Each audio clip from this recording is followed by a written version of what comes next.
Welcome to the Arclif Ventures podcast, where we reveal, present, and talk about all the biggest business ideas, mindset, psychology, and concepts. My name is Clea, and I'm a social media manager for Arclif Group company. I'm extremely excited for today's podcast because today's guest is a super special guest who is invested in extremely interesting business model, which is cannabis industry.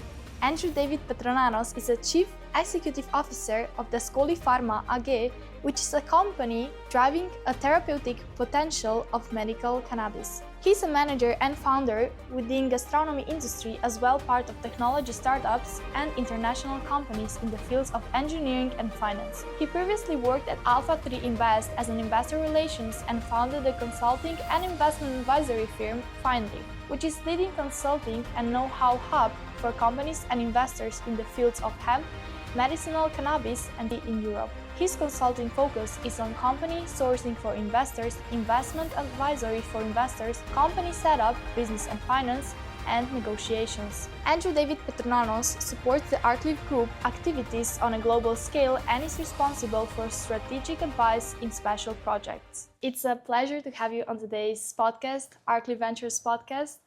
I've read so much about you, and you're in quite, I would say, controversial business, but it's so interesting to unveil what are the greatest benefits and potential of them, because me myself, I don't know so much about cannabis and this kind of business model. As well, you're in consulting, is this right, and sourcing companies. And I mean, you have been in many business models until now. You have many experiences. But first of all, how are you feeling? And could you tell me a bit about your business models and what is the actual one you do right now? Sure. Thank you, Tia, and thank you to the Arclif Group for inviting me to the podcast. And also, I've been very privileged to be an advisor here and supporting Nick in any way that I can for almost 4 years now. You're right. My journey has always been a funny one, I would say. I guess for me, it's always curiosity.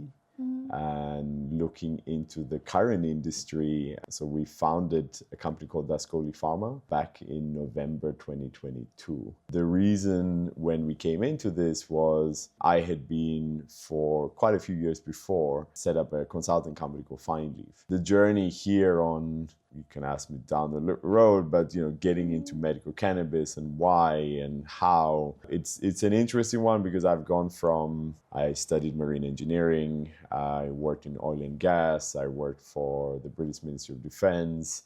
Very grateful to my uncle back then who supported me and gave me an opportunity to see what the world of actual big engineering was, and oil and gas platforms, nuclear submarines. It was a very interesting journey, and from that I transitioned more to a company which was doing social group buying, kind of like e-commerce for group buying back then. Friends from university, and I thought this sounds cool, right? So I quit everything that I was doing at the time. A lot of people were disappointed, but I took a leap of faith, right? And since taking that leap of faith, there's been a continuous journey of trying things out. Sometimes things work out, sometimes they don't work out, and you got to restart. And it's tough to restart. You got to see how what is your chance on taking this forward, right? How are people going to perceive it? And of course, the biggest challenge on going back to your question was, how is everybody, friends, family, going to look at me when I tell them I'm now actually in medical cannabis? Because cannabis is a big taboo, right? All around the world. And it's a challenge, but the challenge is accepted because what we are seeing really is an opening of an industry, an opening of acceptance, and suddenly a plant that has been left in the dark for years and years is now allowed to come into everyday life and really helping people manage pain for the everyday life. We will make sure that we get deep into it in today's podcast. Please. For sure. But you have been in engineering, finance, and now in cannabis. But which one has been the wildest journey so far? Where did you enjoy the most? I mean, what I'm doing right now, right? That's nice. That's amazing. It really is, because I think everything leads to this journey. But the wildest part is, I'm in an industry where every day we're pushing boundaries. Every day we are trying to convince healthcare professionals, doctors, pharmacists, regulators that there is a place for medical cannabis, just as everything else on the pharmaceutical side. And because of the taboo, we're getting a lot of lobbying against us. Yes. But this is the most exciting journey. Like really, every day I wake up and I am excited about what I do. No matter what the challenges of the day, right? It's really an amazing, incredible group of people that have come together who are passionate about developing this industry, not only in Switzerland, but on a global level. So very, very, very grateful to have taken this leap, and very grateful to my wife, who back in August 2022, I said to her, hey, we have an opportunity to do something ourselves. I'm going to buy a pharmacy. What do you think? She said, you have my full support.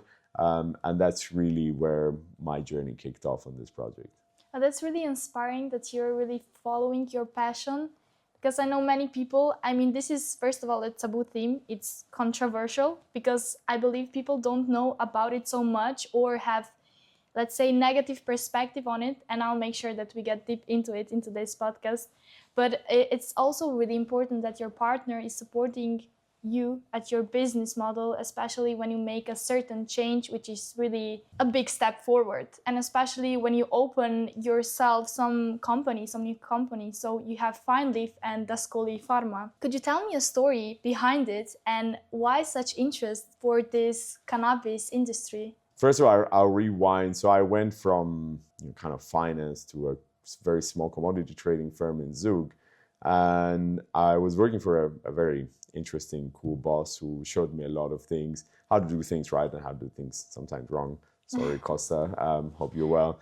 Now, I'll never forget, there was two main touch points when it came to medical cannabis as an industry, right? I mean, we all knew about cannabis. It's all around. If you're a student or whatever, you're always exposed one way or another. But I never saw it from an industry perspective. And I had the challenge. My boss came back from Zimbabwe and he said, hey, Andrew, I have a project, which was a medical cannabis cultivation facility in Zimbabwe. And he said to me, would you like to try to raise some money for it? So I said, sure, send me over the deck. And I went through the deck. I had no idea about the industry. I didn't look into it. And it was 2018 going into 2019. So historically, there were already some developments around, medical cannabis industry in the US, medical cannabis industry in Canada, legalization in Canada. So I was coming quite late in, but there was a very slow development also in the European side. And so I said, sure, I'll have a look at it. And I had no idea. I didn't know who to call. I didn't know who is investing in cannabis, right? I no idea. Were you a bit skeptical for entering into this business? Skeptical? No, I'm never skeptical, right?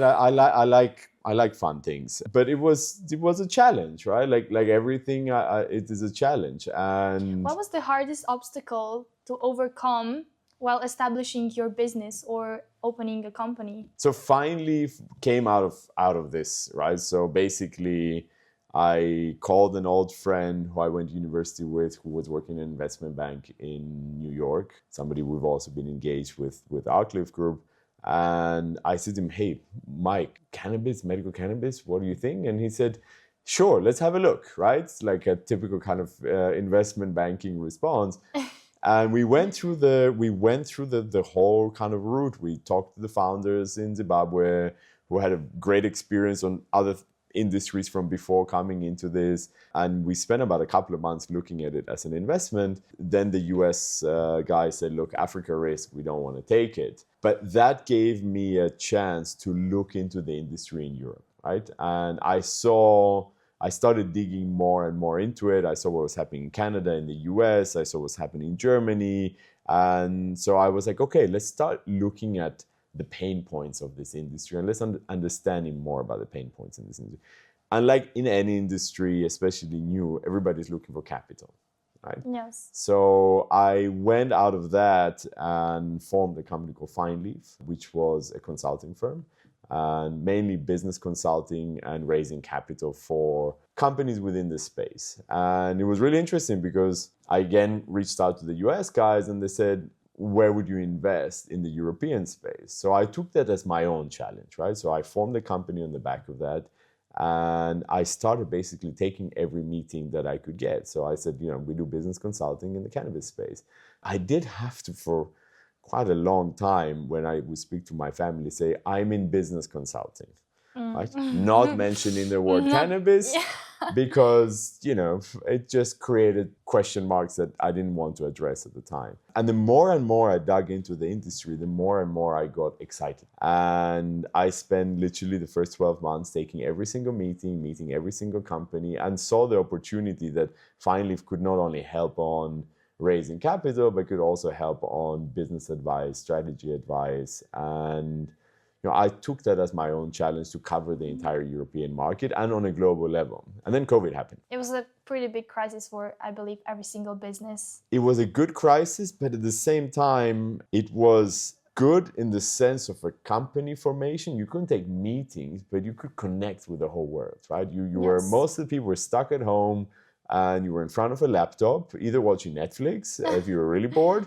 or actually challenging and seeing who you can connect with. And here comes, the power of social media, right? Whether we talk about this video cast on getting the awareness out of what we do, or just generally connecting with people. And I saw LinkedIn was a great platform for me to really support FINELEAF. And through LinkedIn, I met globally people that were doing something in this industry, from the US, from Uruguay, from Canada, from Germany. And it was great. I mean, I could have 2 or 3 video calls every day with somebody who set up a company and exited a company in Canada in this space. And through that, I built advisors, and through that, I helped then clients of mine with that advice develop and build their business. So that's a long answer to your question, but it is part of the journey. No, I really appreciate it, because I believe every single detail matters a lot. It's a small part which contributes to the company the most.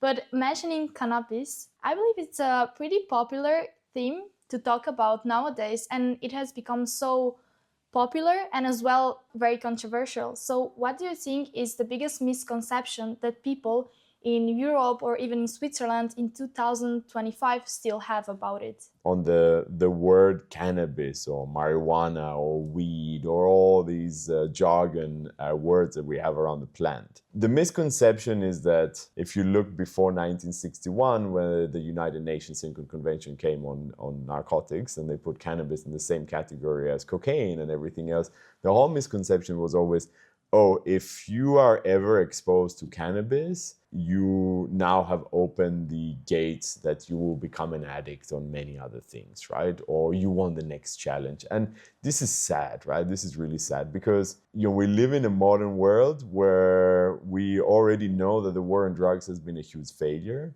and we should start looking at it from, how can we regulate it?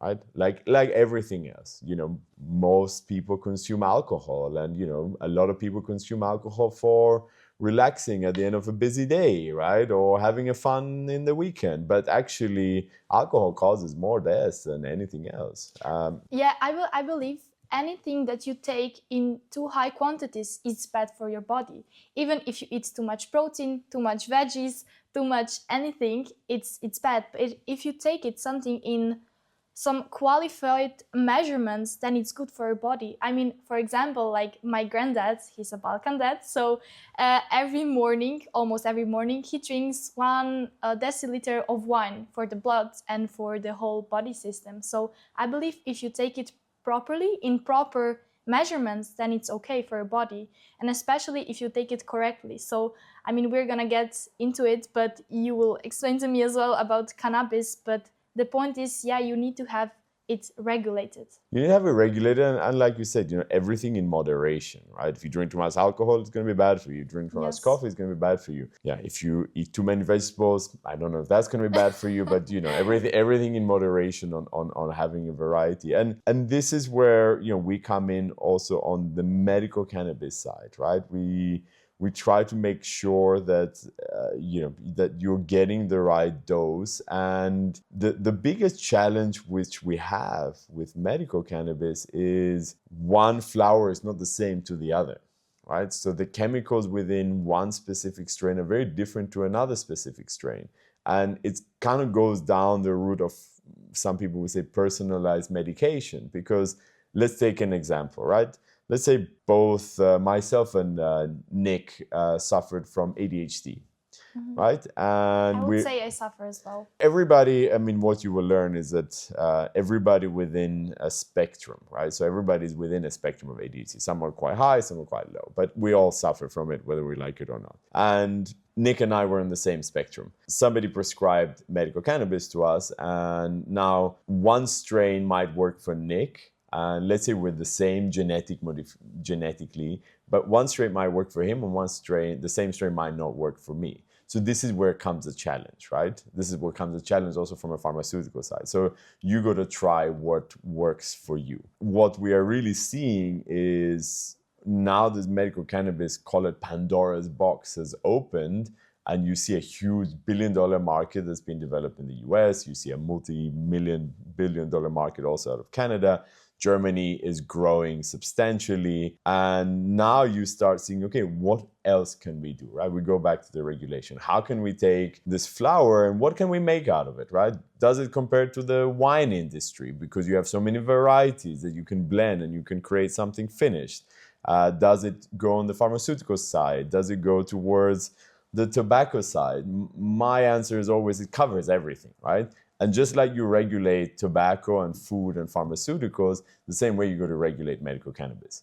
And this is really the challenge we're facing, right? Like, does fully legalization make sense, or does fully medical legalization make sense? Everything makes sense provided that we put the right measures in and we make sure that the consumer, call it a patient or a consumer, is taken care of and what they're consuming is safe. And this is our challenge, right? This is our goal that we want to develop. That safety is the most important thing, because I don't want my son to go to the street and get something from whoever it is, exactly. Right? You don't go, on the street and somebody says, oh, here's some gin that I made at home. Do you want to buy it? No, you go to the liquor store, right? You show your ID, you show that you're eligible to consume. And I think this is where we want to push for the medical cannabis industry. And because, as well as you mentioned, that, for example, your son going out and buying rum or cannabis for a random man, I mean, this is really not, but I have seen in nowadays society that,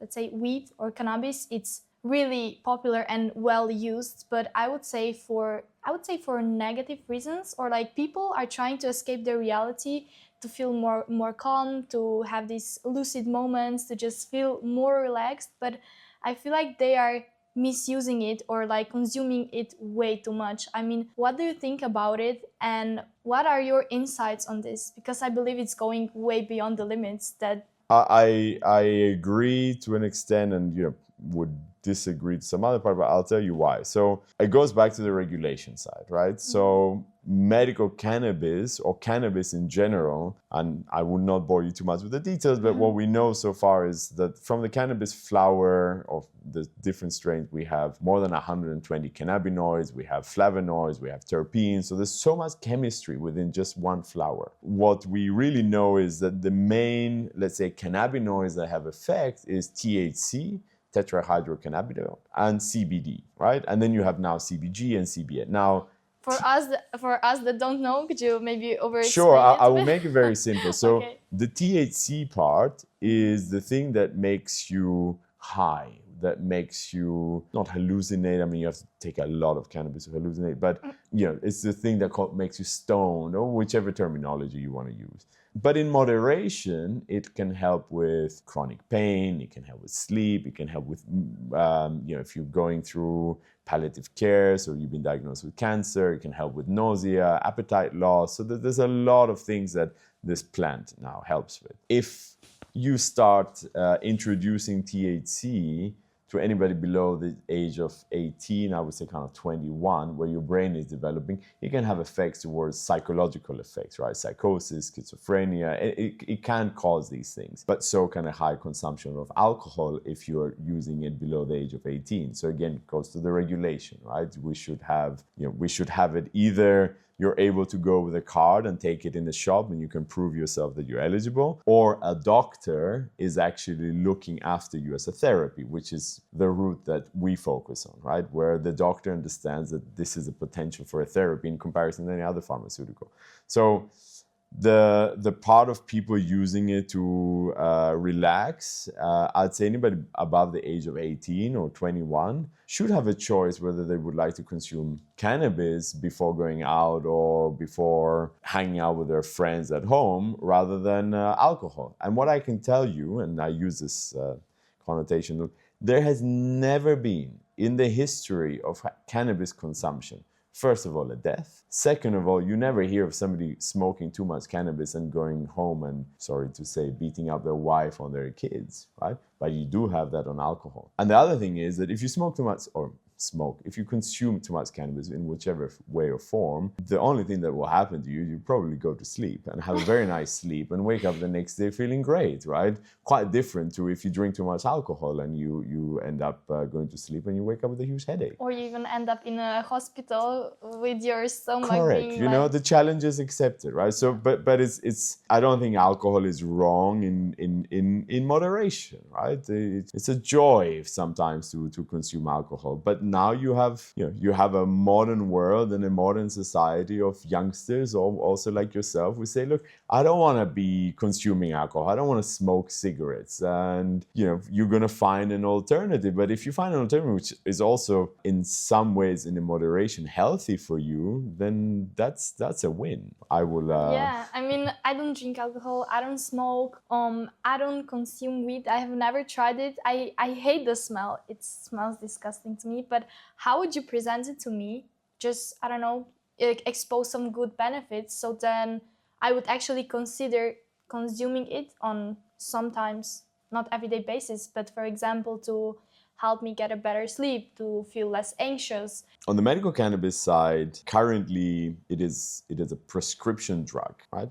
In most places, actually in all places around Europe. US, you have some recreation side, and Canada and Uruguay, which is open. So the first challenge is the only form that can be prescribed as medicine is a whole flower for vaporization. Then you have extracts, right? But the extracts are still very complicated, and I'll give it to you. If you vaporize a flower, let's say you suffer from multiple sclerosis, so you have spasticity, and you want something that is acute, right? So you vaporize flower, it will release it because it goes to your lungs and it goes straight to your bloodstream. Now, if you consume a sublingual oil, it goes through your stomach, it goes through your liver. So the onset effect can take 45 minutes to an hour, which is not great for someone suffering from spasticity. The challenge that I give also to my team is, let's consider yourself, right? You're working here at the Arclif Group, and suddenly for your ADHD, you need to take your medication that you got prescribed from the doctor, and it's flowers. It smells. I totally agree with you. There's so many different smells. Some smell really nice, by the way, and I'll be willing to show you.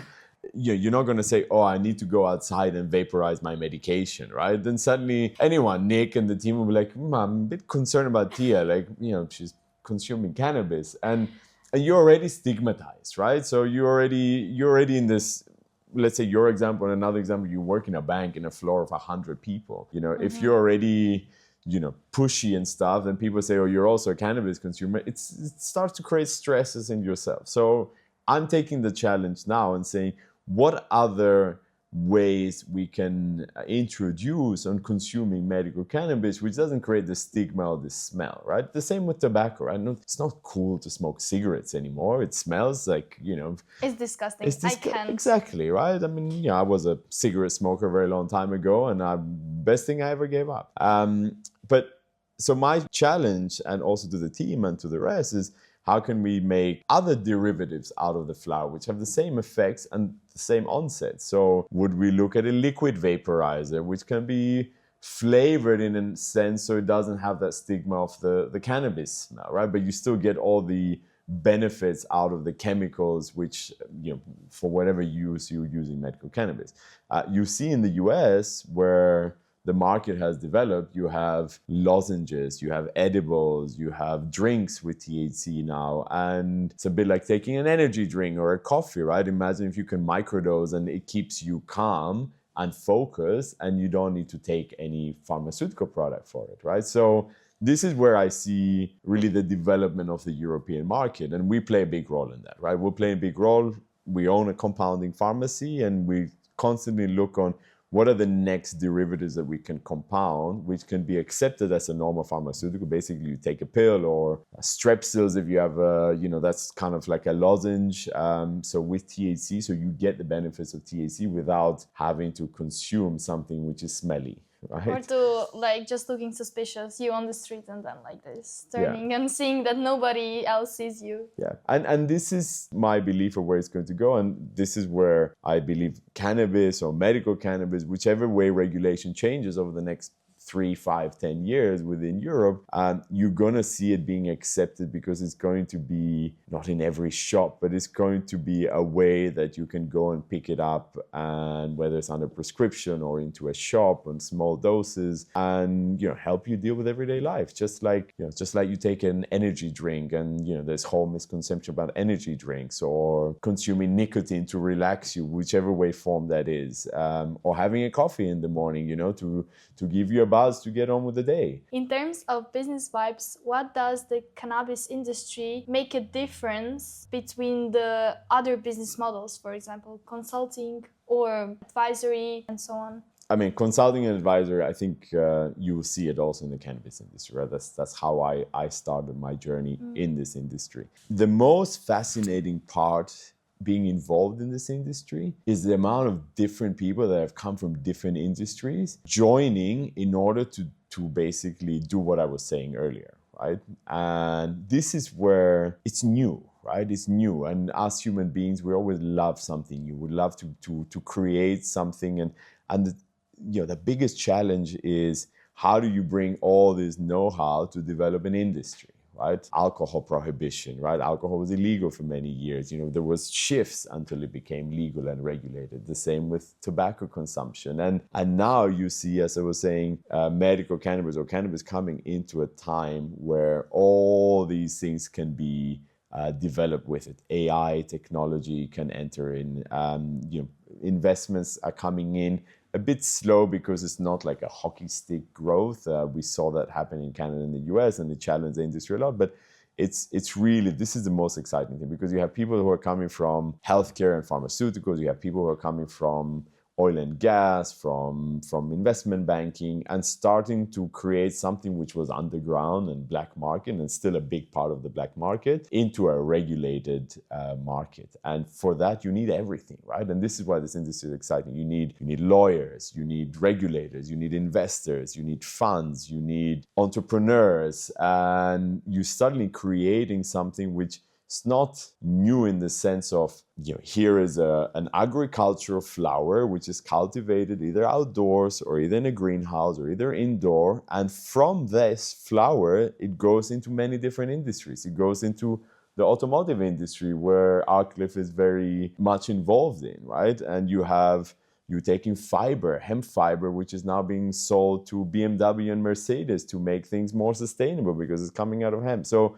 I'm not saying cannabis is here to solve all the problems of the world, but as an industry, this is where it's exciting, because everybody who's got in, they see the longevity of it. Mentioning Arclif Group, you also work for Arclif Group. What has been the biggest project so far, or the project that kept you most interested in? Where did you see the biggest potential? I'll rewind a little bit. So I reached out to Nick again, LinkedIn back then.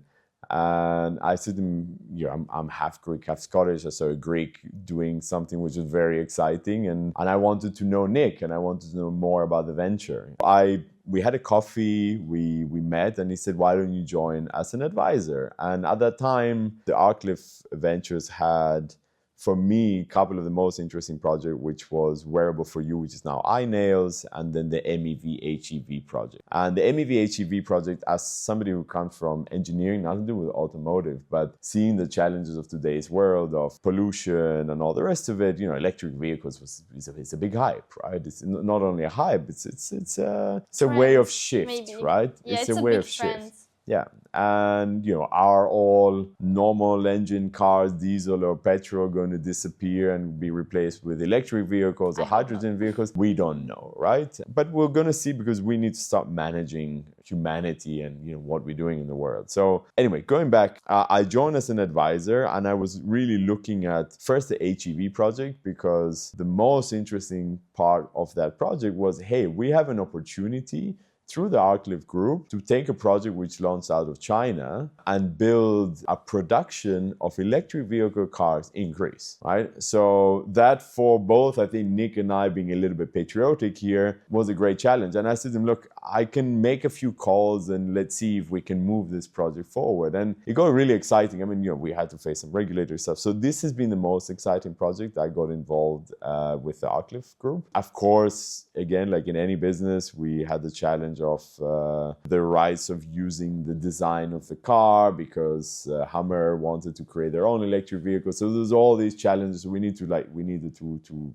reshape. But this has been the biggest project, and it's still the one that I want to continue pushing, and let's see where that takes us. What are 3 most important skills that you believe can help an individual get an access to be successful in its business model, or that help you on your business path? The most important skill that anyone needs to have is be a good listener. You need to listen, right? You need to listen to every single thing that is around you and be able to filter through of what is something that you should take in and what is something that you should not take in, but still listen, right? Even if you do not believe that this is something that's going to take you forward, sit there and listen, because you don't know if something that might come out of it will, you will face in the future.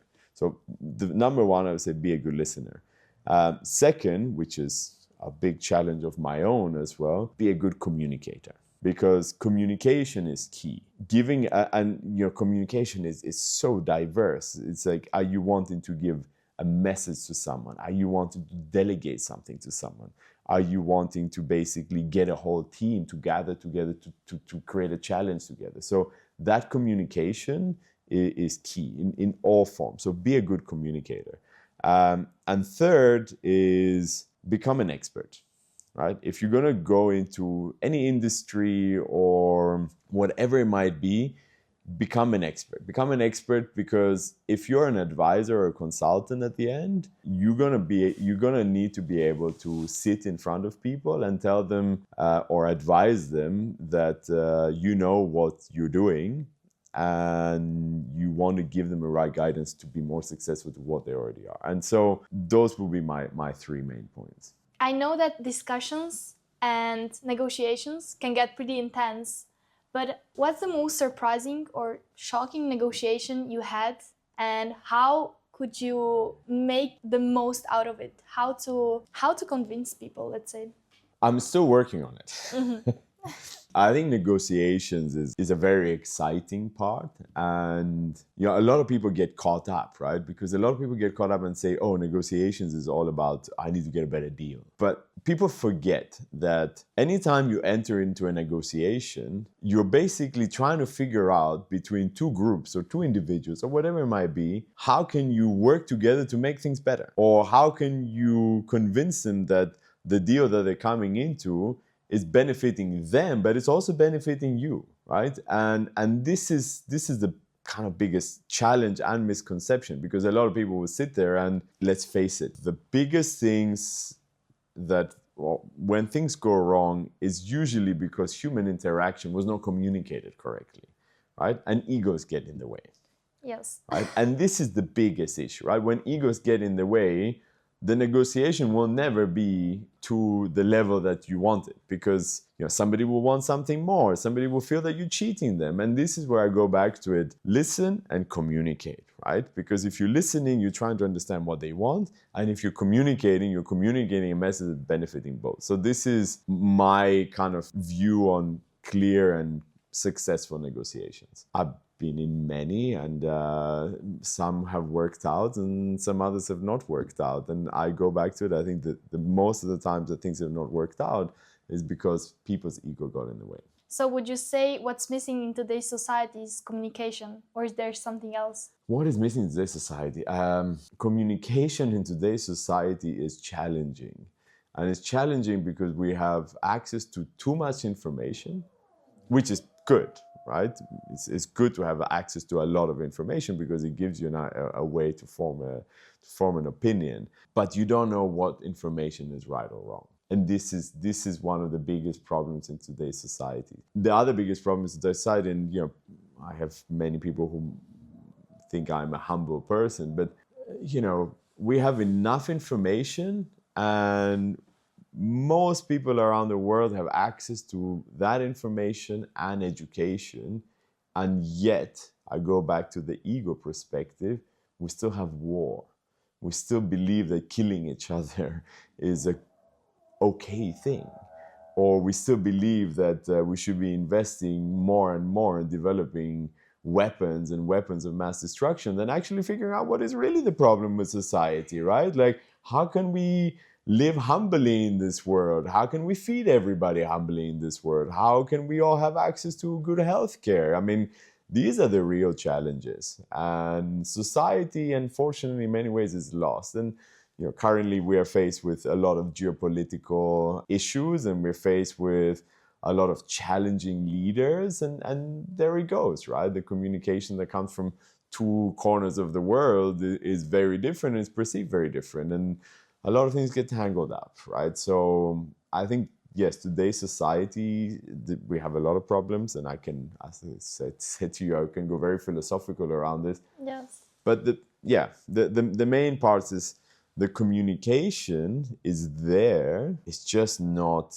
clear and transparent to every party in humanity. And those are some of the problems of today's society. But I also believe that many information is actually hidden from us, or is actually described wrong. For example, like we have those really strong, how would I say, advertisers, like on TV, it's kind of old way of getting information, and especially with old society, they believe only TV. And I mean, on TV, not everything is truth, as well as on social media. But as you said, there is so much information. And I mean, sometimes there is a lot of information available which cannot be accurate. And I believe because of this, some misconceptions are created. And as well, people then start arguing because their egos get in the way. I mean, if we look at the history, like they have been fighting over property, let's say this way, and people were dying because of it. I mean, to me, this is like absurd. I know that you want to get power, but we really need to get this deep, so like to really destroy each other. It causes pain, death, depression to so many people. And I think it's all about regulation. It's a regulation with war, with weapons, but as well with cannabis.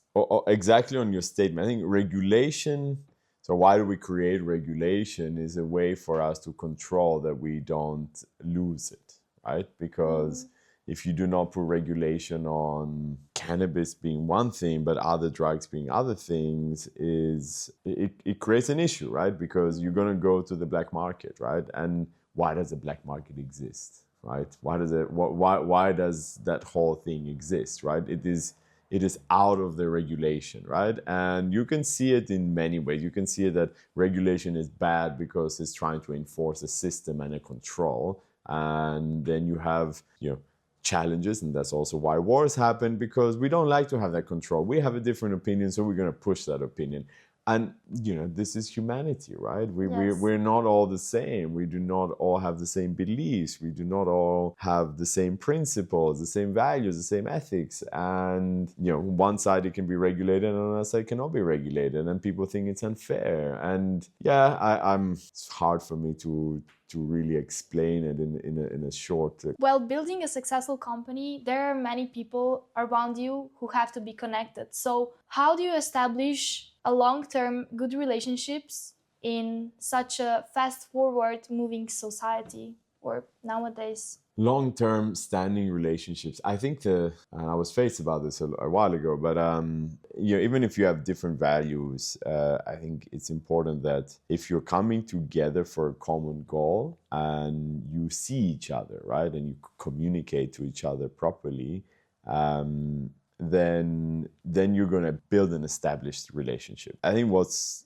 the most important thing, at least for me, when it comes to relationships, is trust, right? And we all know it, right? There are people that you can trust and there's people you can't trust. And for me, the most important thing is trust. And if you break that trust, it just means, our relationship is over. Yeah, and you don't belong to the company. Correct. If you're not working towards some certain goal, then I believe sometimes they can even have a negative impact on a company of not working well. Yes, and if there is mistrust, it's going to trickle down at some point. And I tell you from my side as the CEO of the company, in one way or another, something, information always comes back to me, right? Mm-hmm. And this is where the challenge comes, right? If you're not clear in your communication, if you're not clear with the message to everybody and everybody being on board, because for me, it's about, I say I don't believe in hierarchy, right? I think everybody should be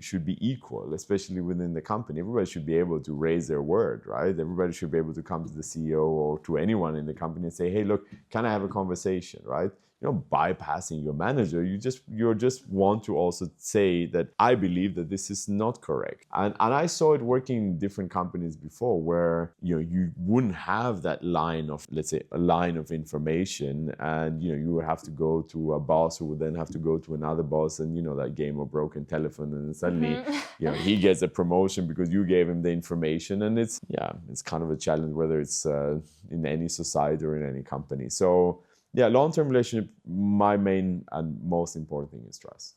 But what has been the biggest investment so far, and where do you see the biggest potential? Obviously on what I'm doing now, yes. Right? I mean, I'm fully invested with everything.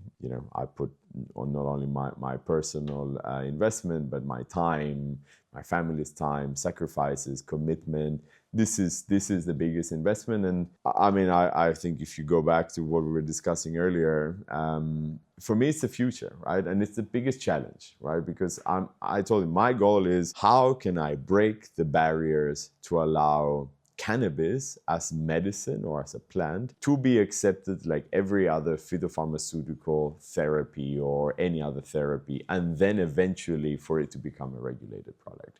And this is where I'm fully invested and where I'm spending the rest of my career in. Because I also see that it's already kind of being able to get consumed. Like I see those, automats, the boxes standing, and you can literally put in some coins and get some CBD and some other products that consist cannabis. But I don't know, I thought it's way more accessible, but it's not this much. It's not, because, so this is again, the differences. So cannabis as a whole, you can have the hemp derived and the cannabis derived, right? Hemp derived is what even Eastern Europe was cultivating hemp for generations, making clothes out of it, making robes for ships. So that's the fiber cultivation perspective, and then you have the flower perspective. And from the flower perspective, from the moment it has a THC and the limit of THC is above 0.3%,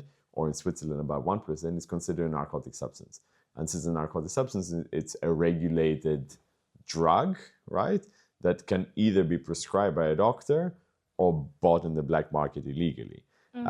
What Switzerland did in 2016, they basically passed a law which allowed hemp-derived CBD potent flowers with the THC below 1% or 0.3% for the European industry market. But for Switzerland, they passed this law that said it was a tobacco substitute product. So you can buy CBD flowers for smoking next to any of the tobacco products.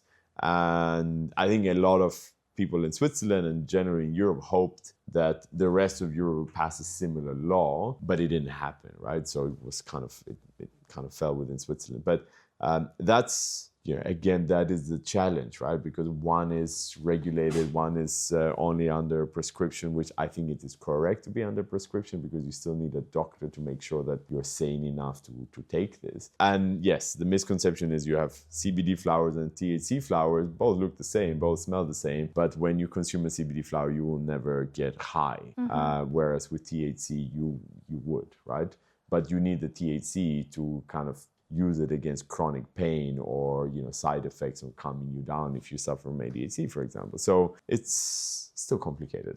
But how are you progressing? How is it going? Do you think how you believe in it and this is 100% correct? But how long do you think it would take for it to make it more popularized and more regulated or less regulated? You're right. You're right. I mean, popularize is a tough word to tackle, but I think the most important thing, and this is what we do as a company, right? This boils down to education, right?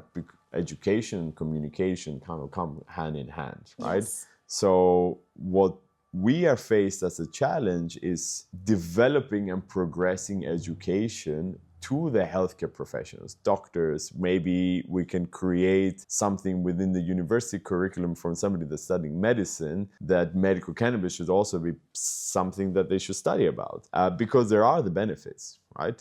Now, I have a challenge, and us as a company a lot of the time have a challenge because we are not allowed to talk about medical cannabis, right, to the public.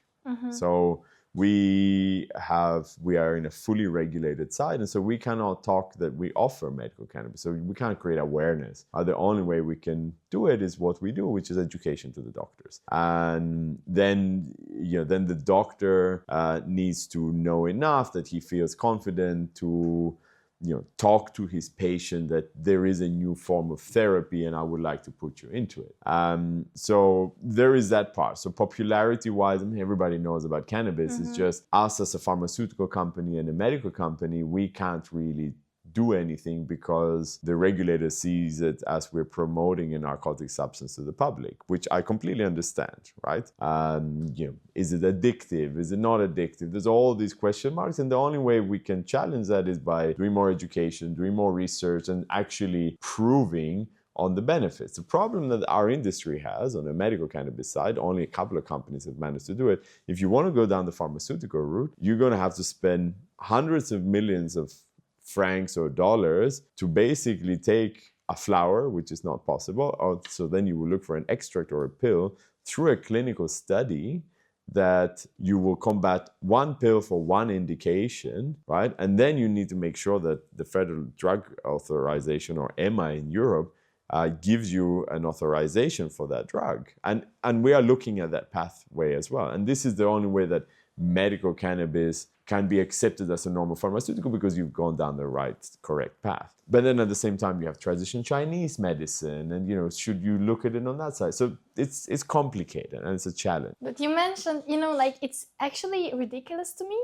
when alcohol does so much more damage to your body, to your brain, to your muscles. Even the recovery takes it can take over a week if you consume it in too high quantities. And I mean, if you take from the other perspective, the sweet drinks, the energy drinks, they consist so many negative chemicals, preservatives, and that causes so many troubles to your health. And then I don't know, you can get diabetes, not the one that you already get when you're born, but the other one, the other type. And I mean, you get health issues, your bloodstream is blocked, or you get fat, so many problems. But I mean, if you take it in regulatory conditions, but as well with medical cannabis. It's important to highlight that it needs to start looking at patterns. And this is what we are challenged again as a company, because we're curious, right? We're not only just saying, oh, okay, well, here's a prescription, here's a flower, goodbye, great, let us,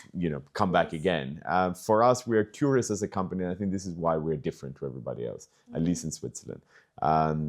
First of all, we are, just to give you a bit of a background, we hold a license to import and distribute pharmaceuticals and narcotics. And with that, we're curious to see every single product that we're importing, if it matches this high quality standard, right? Which is produced under pharmaceutical grade. So this is the first part. So we do not basically produce anything that doesn't match this high quality aspect, right? Because we need to make sure that the safety to the patient is the first and most important thing. Yeah. And then it's about, how do you educate that doctor and how do you educate that patient, right? That if you've never basically consumed medical cannabis and now you're a 55-year-old lady or a 65-year-old man who has, diagnosed with Alzheimer's or diagnosed with diabetes or whatever, and suddenly you see that, oh, maybe this medical cannabis product, in whichever way or form, can help you. But if you've never taken it before, you suddenly, and we've seen it a lot of times, you were suddenly like, oh, it's made me feel weird, I don't want it, right? So, what guidance can you give to that person? So we do a lot of that, and we also do a lot of curiosity perspective to start seeing patterns, right? To start seeing patterns between one medical cannabis product towards a group of people who maybe suffer from the same indication, right? So are they using a similar product? Do they consume it the same way? Do they take the same amount? And what can we analyze with that data is then go to, example, health insurance companies and say, hey, look, we have actual patients, right, who are treating themselves with medical cannabis, and they have decreased, let's say, their other opioid or pharmaceutical products, and their quality of life has got better, but they still have to pay for it out of their own pocket because it's not a finished pharmaceutical, right? So what we're trying to do is bring all of that together in order to be convincing to a regulator or to a politician in 2-3 years' time and say, look, this is how we believe, after everything we've done, that a regulated market should exist. And yes, my challenge again. And as well, I mentioned that you're in investing business model. What is that one thing that you're looking at to invest in a good startup? Are those people, numbers, the whole idea? What is that one thing that makes you say, yes, let's invest into this? When I was looking at it as a consultant or as an investor, or bringing investors into a project, first, how well is it presented, right? I think the first part is, as soon as you receive something, does it catch you? And I'm talking as an investor now, right? Does it catch you? So the first and foremost, like if the presentation, whether it's an investment deck or corporate presentation, is catchy enough and you feel that you want to find out more, that's the first win, right? And that goes back to how is the message communicated within the material that somebody receives. The second part is the team, right? I think you gotta meet the team if you're gonna go and invest in a company and understand them, right? Are they passionate enough? Do they mold well together? You should conduct a meeting with every single, let's say, department within an operation, and that's where you will see, will this team basically bring in this company and my investment to become successful? And then the third part, but that's a part which is a challenging part, is numbers, right? Is the presentation and the team realistic enough on what they're presenting as the numbers and the future of this company doing what it says, right? And those would be the three things. So for me, it's whether you manage to meet the founders at the beginning, then you already met the founders, so you want to see what they can present to you, and then come and meet the team and then challenge the numbers, right? So this would always be my core process to take. This is the next question is gonna differ pretty much, but if there was one entrepreneur or businessman, dead or alive, which one would it be that you would want to meet, and what would you be discussing about? Because I don't really have somebody I idolize.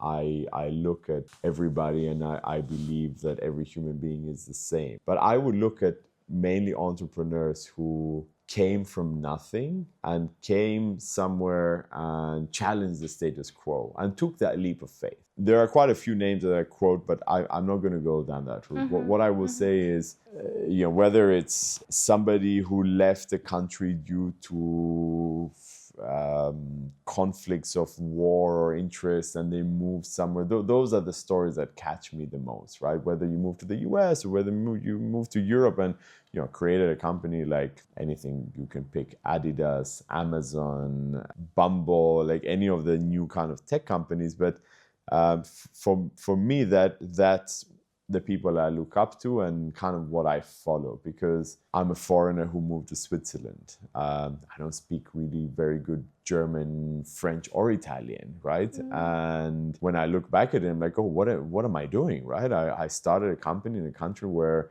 I'm not fluent in the language, but I was able enough to convince and communicate to a group of individuals to come together and build a company with me. And that's amazing. And this is again the same people that I look up to, because I've gone through a very interesting journey, but I've also had times where I didn't have a lot in terms of my monthly earnings. I've done jobs as working as a waiter in hotels. I've done jobs as working as a painter, decorator in real estate in Scotland. So I was always wanting, you have a survival mode, and then you have, once you learn how to survive and be able to live with almost nothing, then you are always prone to maybe take more risk and to take those challenges forward. And I think that's where I am now.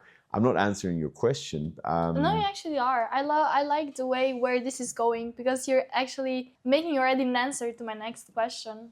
Great. Which would be, which advice helped you the most in your life, in your toughest moments? And which advice would you give to people outside that maybe they're facing similar situation to yours, where they are starting as a waiter or a waitress and really wanting to do something that takes risks? I think sometimes a lot is about character, but character and curiosity, and being able to, as I said before, listen and ask questions, right?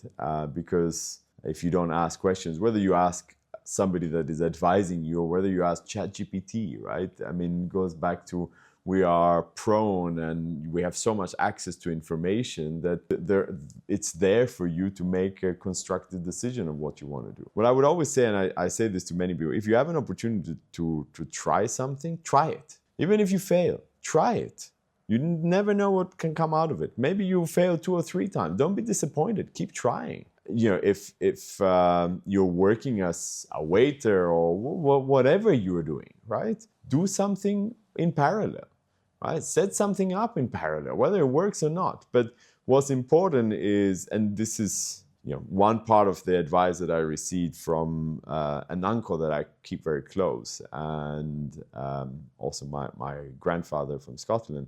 So there's a couple of things. My uncle's side said to me when I was 17, he said, Andrew, you always need to be able to have a choice in life, no matter what that choice is, right? It's kind of your escape choice.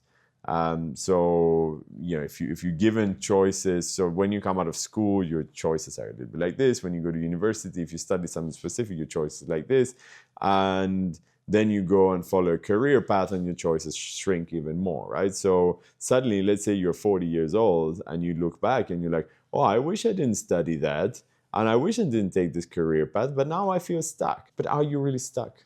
This is always what I say to people. If you want to take the leap out of the safety and the security, do so. Do so, however, constructively, right? Because don't just say, oh, I worked in finance for 20 years, or I worked, as a chef for 20 years, and now I'm going to go open an automotive company, right? Like, be a little bit realistic of what you want to do. Not that that's not a way to do it. And also, for me, the most important thing, at least for my decision making, because I did many different things. I challenged, I failed. People were disappointed with me. Sometimes people were like, "Oh, you're doing a great job," and still, people don't know what I do, right? Which is funny. But for me, the most important thing and the biggest thing that shifted was I created a base, right? And that was my partner, right? And if it wasn't for finding the right partner that I believe that I could rock on their entire life that I have ahead of me, no matter what I do, I wouldn't be able to have done what I'm doing right now. So for me, it's about having a partner and communicating with your partner, and having that partner of yours, wife, husband, whatever it might be, involved in what you do. So that's one big part. On having the choices and having the right partner, developing those choices. The second part, which I go kind of to the advice of my grandfather, is if you're going to take the leap of becoming an entrepreneur, the things that you need to learn very fast is the art of delegation, right? Because what you start finding, and I'm challenged with this every day, is you can't do everything. So from the moment you can't do everything, you start realizing that the most valuable thing that you have is time, not money. It's time. Money can help you in many ways, but it's time, right? That's the most valuable thing. We forget that, right? We get caught in a rat race. So by finding a way to delegate, it allows you to unlock pockets of time so that you can focus on things that move other things forward. So that would be my biggest advice. Learn really the art of delegation. And the final part of great advice that I was given, no matter what you do in life, right? Everything is related to volume and margin. Whether you are selling medical cannabis or selling advice, right? If you find yourself that you have too many clients, then you need to increase your prices, right? Because that will allow you to have more time for your clients, but a better group of clients that are willing to basically support you for the advice that you're giving. And the same happens with anything, right? So if you want to have more time with your family, then you got to find a way how to work less. So you got to start thinking on almost everything that you do, that everything's about volume and margin.